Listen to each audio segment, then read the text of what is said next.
Greetings and salute to all my subs. Man, YouTube and playing with my,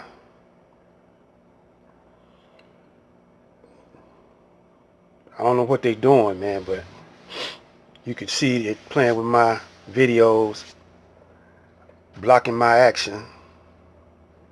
And I do think it's a whole lot of YouTube, Facebook all-stars involved in this, you know. See, they guiding you in the wrong direction. Now, a lot of you ain't gonna understand what I'm saying, but after the Honorable Elijah Muhammad made his transition, before that, it was Malcolm and his own son, Warfadine Muhammad. He had a whole lot of members in his family turned traitor. And Muhammad Ali, a lot of you don't know that, but Muhammad Ali didn't follow orders. Uh,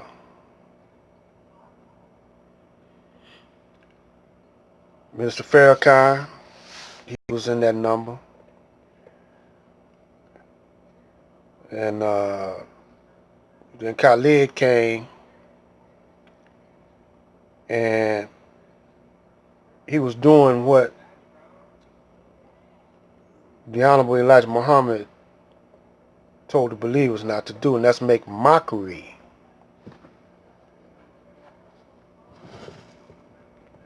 of the Caucasian. He said, I'm gonna play that video one day. He said, don't make mockery of the Caucasian. Respect, because this is his country. Now, sometimes it seems like it's a contradiction when we say that the black man is the owner of the whole planet. But the reason why it's the Caucasian's country is because he got big guns. He got a lot of war weapons that can annihilate you. So now it's not the time for us to, we could still fighting, but you got to choose your weapons, because if you go out there trying to outgun him, you're going to get outgunned. So he's using propaganda as a weapon. So we going to use propaganda, at least I am, with the truth though. His propaganda is lies, using television and all media outlets. Plus he's using a whole lot of black people, black agents, you know, to confuse the people right now. And to pump fear into people's heart.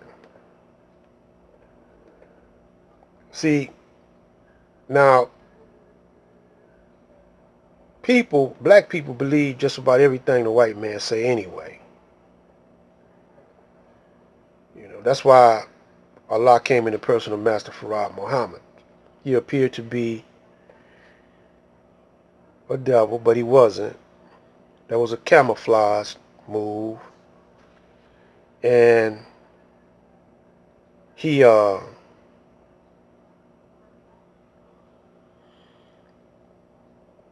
came in among the black people because black people to this very day don't believe what another black man says. And by them, Minister Farrakhan turning turncoat, a traitor, ain't nobody gonna believe nothing that the Nation of Islam says. And the Nation of Islam, they ain't helping none. Y'all not flooding the YouTube with the real teachings of the Honorable Elijah Muhammad. Y'all let Farrakhan flood the YouTube. But with that, we're going to show you something that comes out of a Caucasian mouth. Now, more people will believe this than they would anything I say. This is out the horse's mouth.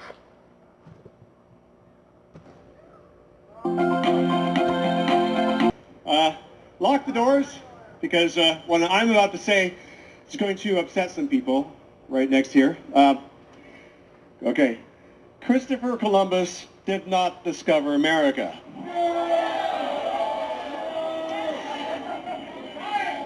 Exactly. I mean, never mind the question of like how you can discover a place where the inhabitants are watching you arrive from the shore. They weren't wearing pants. Is that what somebody said? I like that. So anyway, there were actually many other mariners before Columbus that discovered America as well. Decades earlier, even eons earlier, there were so many people that were coming across these islands and this continent. But it's only been in the last century that evidence has surfaced and continually grown to indicate that many of these pre-Columbian explorers might have come from Africa. So the first scientist to promote this possibility was Leo Wiener. Born in Russia, Wiener immigrated to the United States in the late 19th century on his way to British Honduras, where he planned to open a vegetarian commune. Well, when that turned out not to be the dream job he expected, he moved back to the United States and he became a professor at Harvard University, as one does.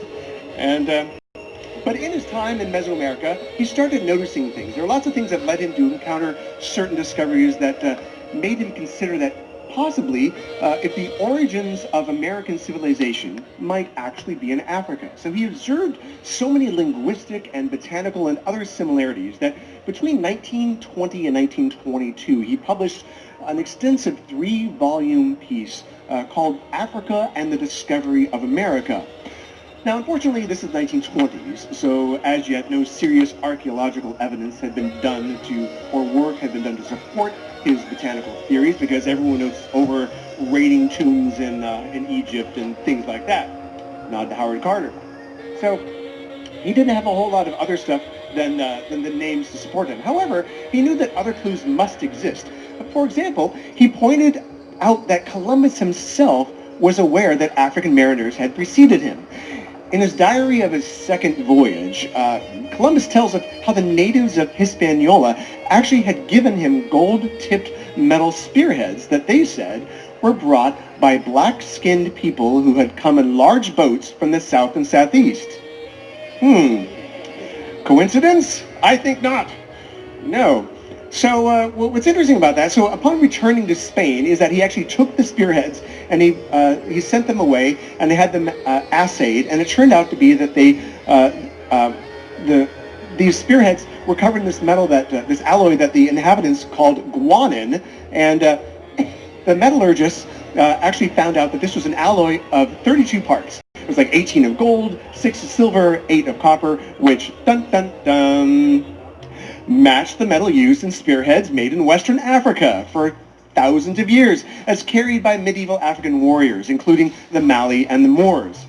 The West Africans even called this metal guanine, the same name used by the natives of Hispaniola. But nothing more was said about that. Conspiracy. Well, probably because, in the interest of Spain, it was in their best interest that they didn't want to have any challenges to their discovery and the claims to the islands of the West Indies.